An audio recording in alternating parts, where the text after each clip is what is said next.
There are a lot of videos out there that deal with the signs that you're dealing with a narcissist, signs to look out for that indicate that you're with a narcissist.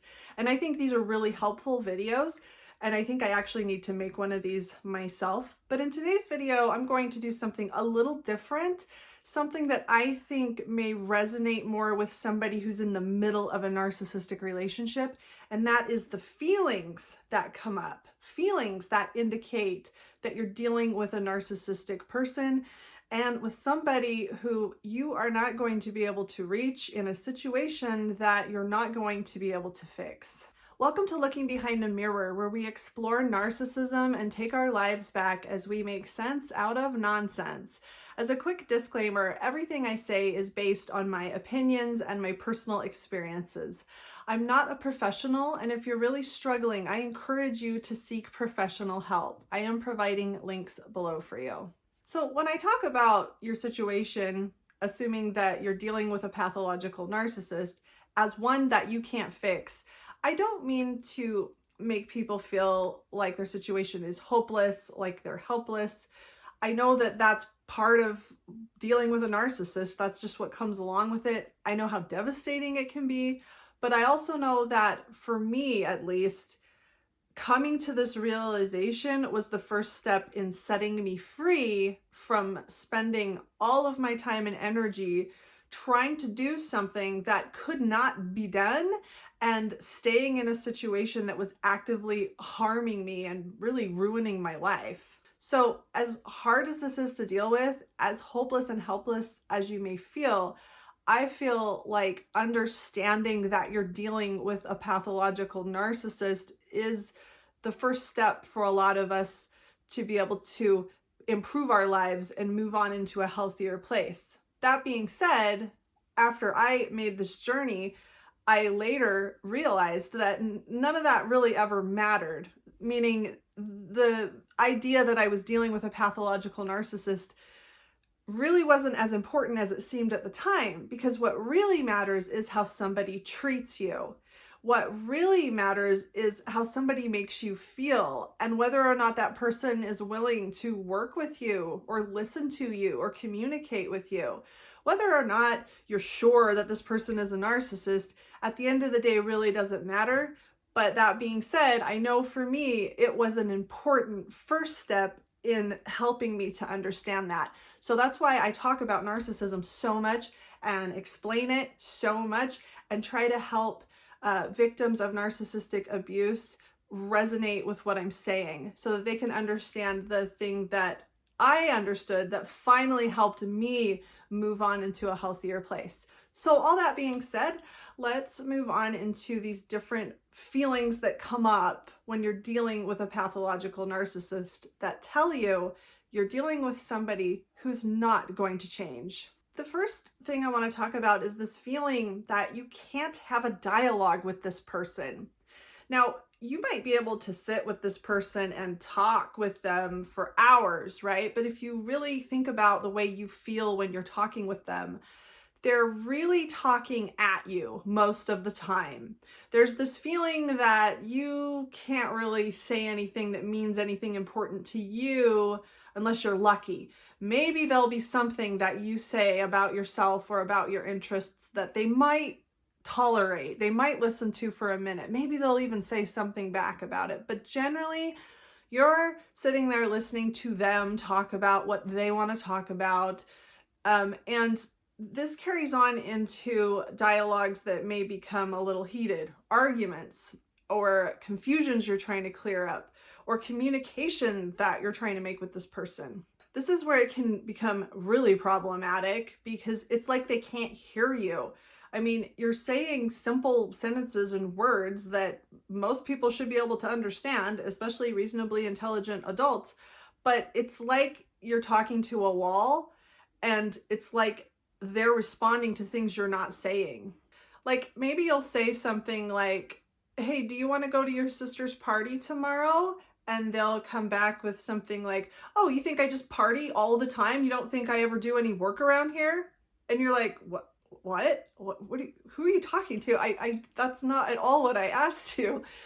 And the more you try to clear up this confusion or misunderstanding, the worse it gets, the more escalated it gets. And you end up talking in circles.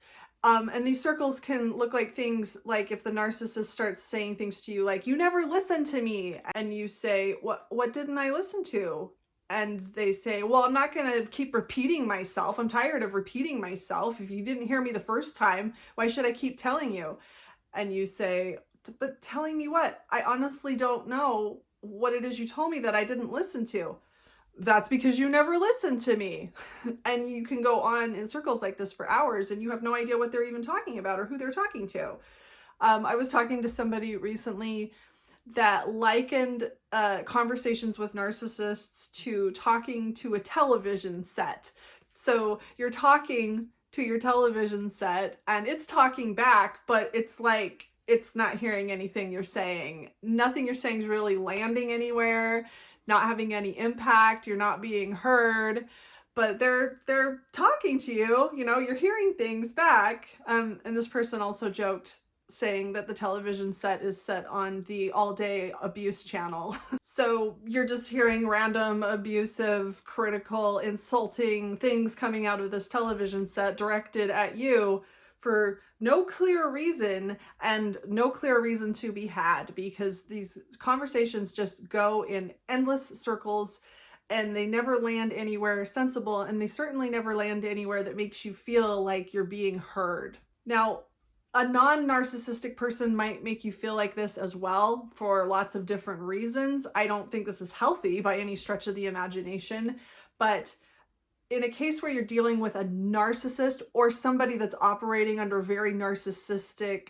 thinking patterns or perceptions, this is going to have a threatening feel to it.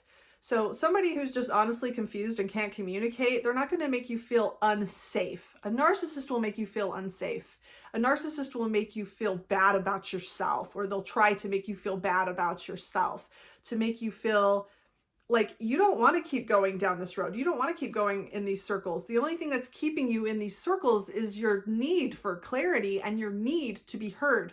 But that need is never met. It just keeps rolling and rolling down this hill that makes you feel more and more threatened, more unsafe, more ashamed of yourself in the ways that they shame you. So that's what can set apart these talking in circles with a narcissistic person versus somebody else who's doing this for other reasons. Another way that you will feel when you're dealing with a narcissist is that you're dealing with somebody that has irrational, sporadic anger that makes you feel like you're walking on eggshells all the time, because the anger is unpredictable and it doesn't make any sense. So you might do something one day that really causes them a huge inconvenience. You might really make a big mistake that even a normal, reasonable person might become angry over, and they barely notice. They don't have any reaction. But then the next day you might do some little tiny thing, or you might even just stumble across something that wasn't even your fault, and they have a conniption fit and just fly off the handle. It doesn't make any sense. And you might wonder, why are you so angry over this little thing? But when you try to ask that question, they just get angrier. And the things that you do to try to calm them down make things worse. It makes you feel like you're throwing water onto a grease fire. You think, okay, if I do this, if I do that, if I say this, if I say that, then certainly we can diffuse this. But all these things you try to do just make it worse and worse and more out of control. This is very confusing. It can be very frightening. It can make you feel very helpless and frustrated.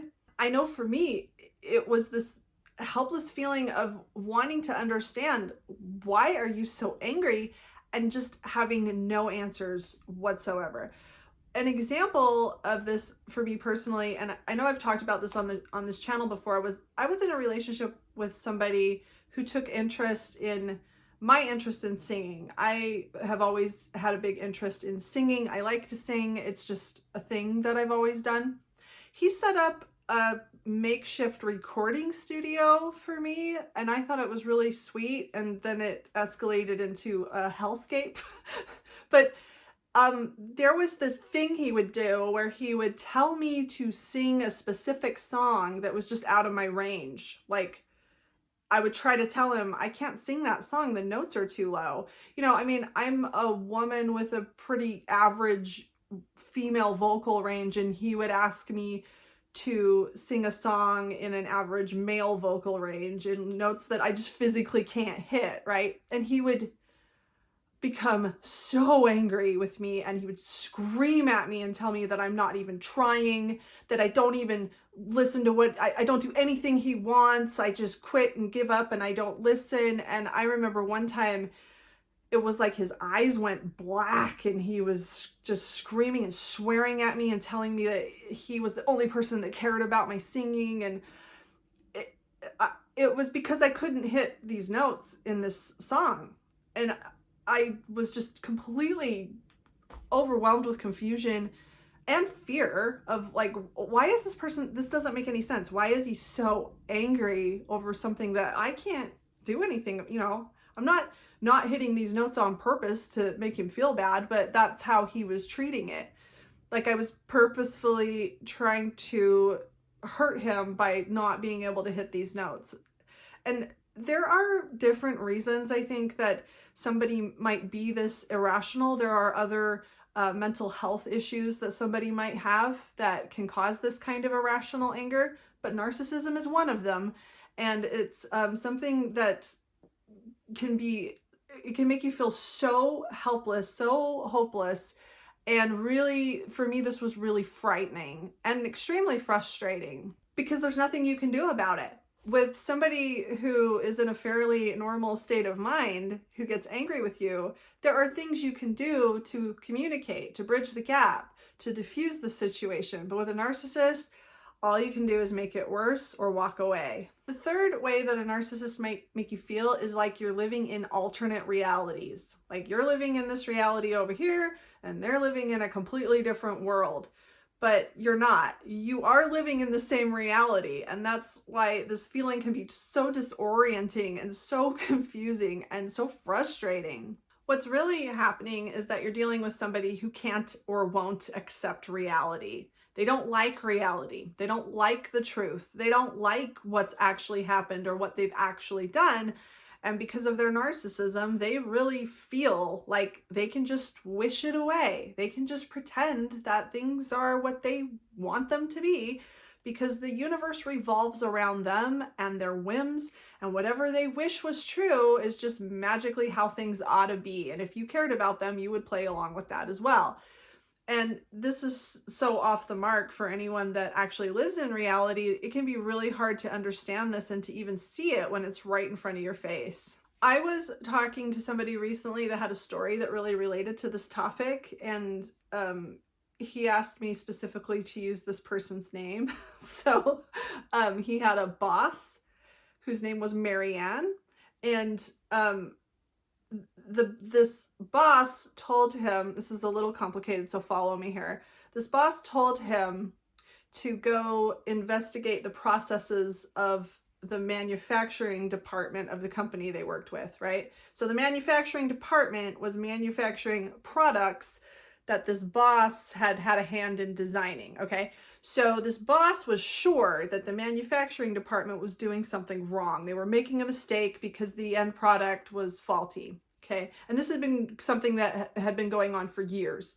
So this person that I knew, or that I know, was tasked with figuring out what was wrong with the manufacturing department. And after a pretty involved investigation, found that the manufacturing department was consistently doing everything correctly, and that the problem was the initial product. So that was the end result of this investigation. So he said that when he presented this to, I guess he was in a meeting of some sort where he had to present his findings. And when he presented the findings as the problem is the product, he said he specifically did not blame anybody specifically, just that the product was faulty and that was what he found. And then his boss later in private really reamed him. Oh, her name was Marianne. So Marianne really got very angry with him and told him, I told you to find out what they were doing wrong. I told you to find their mistakes. And I think this is really interesting because he said his actual response to her was, I can't just make shit up. But the point of the story is the reality that was uncovered, the truth, was something that Marianne couldn't deal with or didn't want to listen to or didn't care about because it kind of made her look bad, right? But she wanted this person to find something wrong with the manufacturing, even if there wasn't anything wrong with the manufacturing. It's this complete disconnect with reality or disregard with reality. In a personal relationship, like the one I was just talking about, this person that I was with could not accept the reality that there were notes I could not hit, right? So we're living in these alternate realities where it's my fault that I can't physically hit these notes.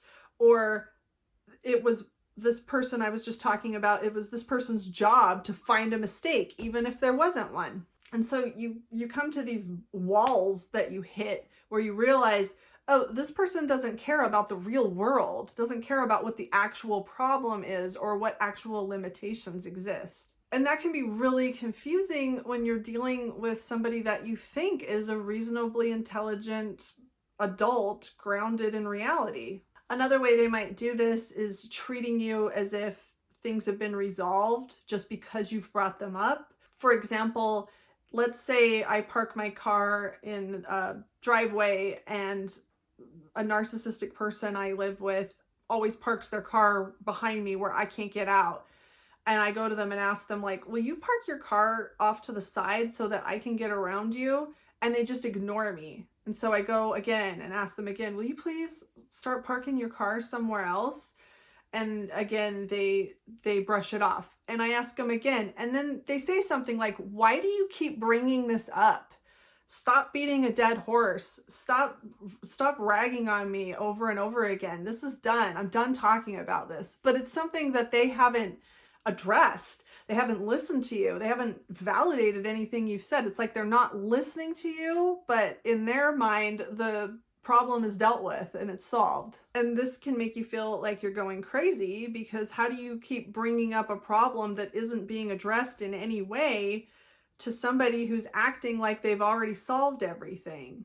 And like this seemingly intelligent adult can't understand simple basic concepts, no matter how many days, weeks, and years you spend explaining simple things over and over and over again to them. Another common feeling that you'll feel when you're dealing with a narcissist is a feeling of inferiority. Now, of course, this isn't going to happen to everybody, but to anyone even the least bit susceptible to this, this is universal. When you're dealing with a pathological narcissist, they will make you feel like they are more important than you. Like their preferences are more important, like they're smarter, like you can trust their judgment before you can trust your own. Their needs are more important. Their contentment is more important. You'll sacrifice your own needs and wants and comforts for the sake of theirs without even realizing you're doing it sometimes. You can get so lost in trying to make them happy that you completely lose track of anything that you ever wanted yourself because all you want is to try to make them happy. Now, I don't think you're necessarily going to feel like the narcissist is better than you, although you might, and the narcissist would certainly want you to feel that way, but you're going to feel like they're more important. And I think the reason for this is a narcissist is one of the most insecure people in the world. Deep down, they don't feel good enough for anything. They don't feel like they even deserve to breathe. And that's why they're constantly acting the complete opposite, completely like they're the only person that matters. They're the only person that deserves anything. They deserve anything and everything they could ever want because they're trying to compensate for how awful they actually feel about themselves. And I think this projection can bleed over into your perception as not necessarily looking at them as somebody who's better than you in any particular way, but somebody whose needs are more important, whose preferences are more important, whose judgments overrule your own. And this can completely wipe out your ability to listen to your own intuition because you learn that asserting your own boundaries and your own preferences, especially for something that isn't the end of the world is just not worth making them angry. And so what I mean by this is, you know, say they're listening to music you don't like, or they want to watch a television show you don't like, or they want to eat something for dinner that you don't like. These aren't things that are going to completely derail your life. So you just kind of bend over and say, oh, okay, that's fine, you know, and if that's going to keep you from throwing a conniption fit, I'm more than happy to listen to music I don't like and eat food that I don't like. If it means an evening of peace, yeah, that's great. Let's do what you want to do. Of course, this becomes trickier when these things become more important. Like if you want to go back to school and the narcissist doesn't want you to go to school, or if you're trying to build a healthier lifestyle for yourself and the narcissist is sabotaging you, you know, these things might become more important to you and you might become less willing to go along with what the narcissist wants. And that's when real conflict can happen. But generally, especially for day-to-day things that aren't life and death, you can become completely out of touch with what you want because the narcissist is just so important. Every whim they have, all their comforts, their preferences, what temperature they want the thermostat set at, they get the last say, because trying to assert anything of your own just isn't worth it. And the last, and of course, in my opinion, most important way that a narcissistic relationship will make you feel is confused. So confused. Because a lot of these relationships of any kind, not necessarily romantic relationships, but these relationships will start off one way, with the narcissist just being wonderful, love bombing you, being your best friend, totally attentive, generous, helpful, friendly, whatever. These relationships can start off making you feel so good about yourself. Or if these are maybe relationships you've had your entire life with maybe family members, these relationships can go through phases of being awesome and wonderful, love bombing, attentive, right? And then the narcissist just stops being this way. They go through these ups and downs where one minute you're their best friend and you're the most wonderful thing that ever happened. And then the next minute they can't stand being around you. And it's so confusing because they want you to think it's because of something you did. Maybe they can even come up with specific examples, but it never makes any sense. You're made to feel like you're in control of the way that the narcissist feels about you, when in reality, you have absolutely no control over it at all. And nothing you're doing is actually influencing these ups and downs where the narcissist is idealizing you and then devaluing you for no real sensible, logical, or rational reason. But you're made to feel that there are real reasons for this, and it's extremely confusing. There's also a huge element of confusion in everything I just talked about. I think especially with conversations where you're trying to gain clarity, these conversations that go around in circles forever. Like the one I was referring to about the narcissist telling you, you never listen, but they can't ever give you a specific example of what it is you're not listening to. And when you go to them trying to understand and solve certain problems, you come away more confused. And I know there are non-narcissistic people where when you enter into a conversation with them trying to gain clarity, you walk away more confused than you were when you started. But with a narcissist, you walk away more confused than when you started, but there's also this element of fear and threat and a feeling of being unsafe. With somebody who's not narcissistic or not using a narcissistic lens, you might walk away confused after trying to gain clarity, but you're not going to feel like they're angry with you, and you're not going to feel threatened by them or afraid to continue to ask for clarity. It's not going to make you feel unsafe. When you're dealing with a narcissist, though, trying to gain clarity and continuing to be confused is paired with this feeling of, you better stop asking questions or else something bad is going to happen. you better just shut up and deal with your confused feelings and try to figure it out on your own, because I'm not going to help you do this. And how dare you come to me continuing to ask me questions that I don't want to answer? It's like you're not allowed to ask for clarity in situations where they have left you extremely confused. And I think that's what really sets apart a confusing relationship with a non-narcissistic person versus confusion with a narcissist. Because narcissists don't want you to understand what's going on. They don't want to communicate. Because if you really understood what the narcissist was doing and thinking and feeling, you would probably just run away and quit trying to fix this relationship. And I think deep down the narcissist knows that. So they don't want to explain things to you.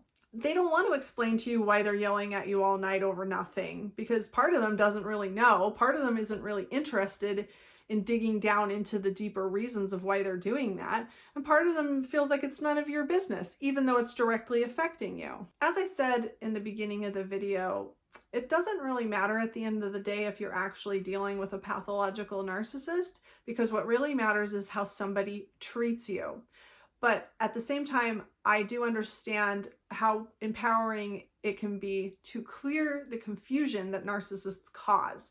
When you can finally understand why this person is treating you like garbage, when you can finally understand that it's not your fault and that there's nothing you can do about it because it's not your fault. I know for me, this realization was earth-shattering, heartbreaking, and it was what I needed to be able to really begin living my life on my own terms, to take my life back, to take ownership of myself. So I hope this video can help you resonate with the signs that you're dealing with a narcissistic person, so that you can begin to accept the painful reality that when you're dealing with somebody who won't listen to you, who acts like they don't care, probably doesn't care, that you need to make your decisions based on the reality that you're living in right now. You can spend your entire life trying to change this person into somebody that treats you better. You can spend your entire life trying to communicate, trying to clear up confusion. It's not until you realize and accept that this is the way it is. The way it is the way it is. And even with these up and down cycles that you might be going through, if you're going through up and down cycles, you are going to be going through up and down cycles for the rest of this relationship. These things don't change, or at least you can't live your life expecting them to, because you have no control over these things.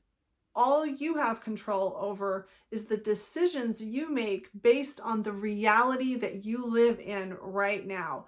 A reality that is up to chance, and those chances point to things never changing. Even if you could somehow fix these problems, even if you could somehow find the right words to finally get through to this person, it's not your job to fix people that can't deal with reality. It's not your job, and you don't owe it to somebody who can be so thoughtless and cruel and abusive towards you. You don't owe it to them to help them understand reality and to help them learn how to deal with people in a more effective manner.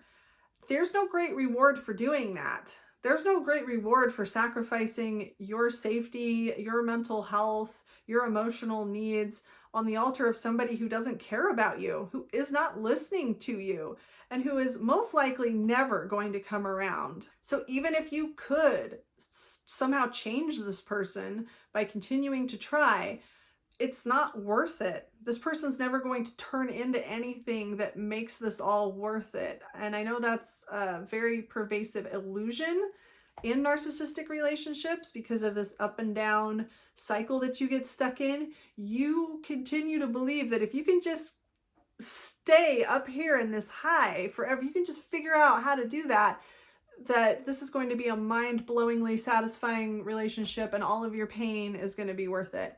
I promise you that even if the narcissist was to change, that is never going to happen. The best that you can ever hope for is somebody that stops hurting you all the time. And for somebody who already is, that's the reality you're dealing with. And that is the reality that you owe it to yourself to make decisions based on.